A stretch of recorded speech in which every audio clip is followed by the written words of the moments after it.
Hello guys, how's it going? Griff here, and I'm going to show you where to get inhibitors in Dying Light 2. Now, inhibitors are one of the most important items in Dying Light 2. They're the only way you can permanently increase your health so you can take more hits, and permanently increase your stamina so you can climb around the environment without falling to your death. Thirdly, they increase your immunity, so you will have to spend less time using your inhaler thing. And lastly, they unlock skills on the skill tree, which you can then buy with skill points. So inhibitors are very good. The first place you can find them is on GRE anomalies. GRE anomalies are basically boss fights against powerful mutated zombies, and they drop 2 inhibitors each. But before we go wading in, we have to prepare ourselves. So for starters, we need to make sure it's nighttime. That's because the boss zombie only comes out at night, so just sleep in one of your many beds across the city. Next, make sure you've got enough medicine, as you'll very likely need it. To craft medicine, you need 1 honey and 2 chamomile.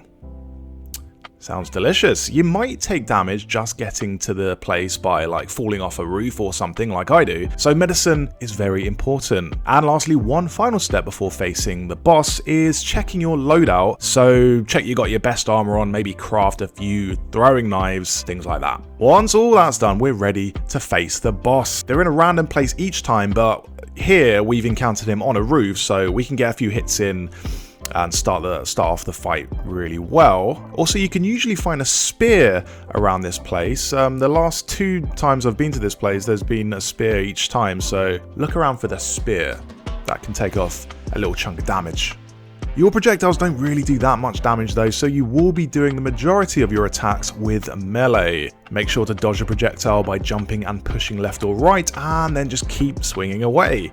Now at this point, the guy has probably called over loads of zombies on you, which is going to make this fight even harder, so try not to stay in one spot too long.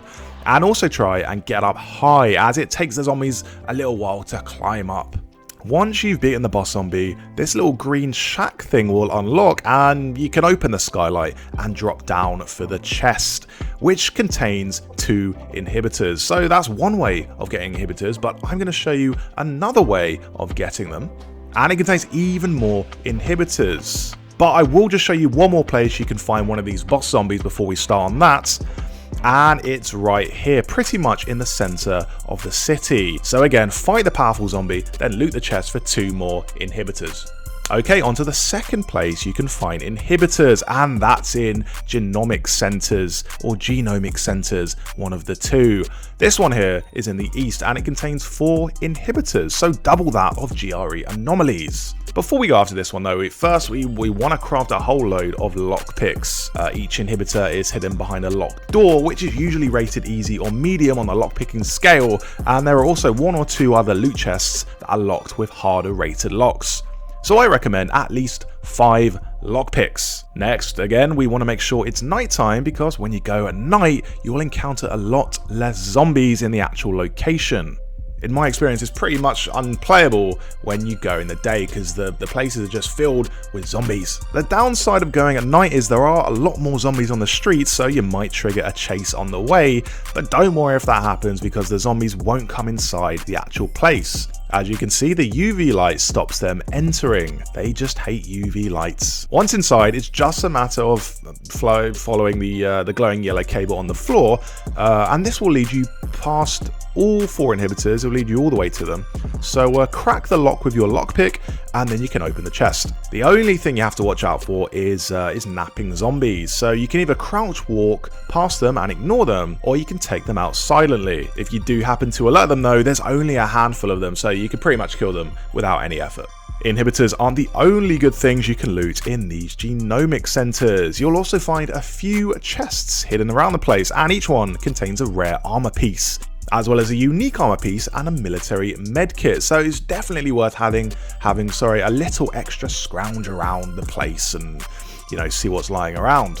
These chests are looted in chemical areas, which can damage you, but you can easily get in and out before that happens. So we've seen the genomic centers, we've also seen the GRE anomalies, and these are the 2 places you'll consistently find inhibitors, but you can also stumble across them randomly in the world.